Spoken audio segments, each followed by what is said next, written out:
అహో ఒక మనసుకు నేడే పుట్టిన రోజు,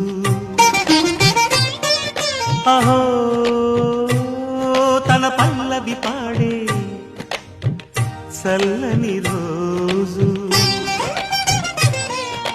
ఇదే ఇదే కుహూ స్వరాల కానుక, మరో వసంత గీతిక జనించు రోజు.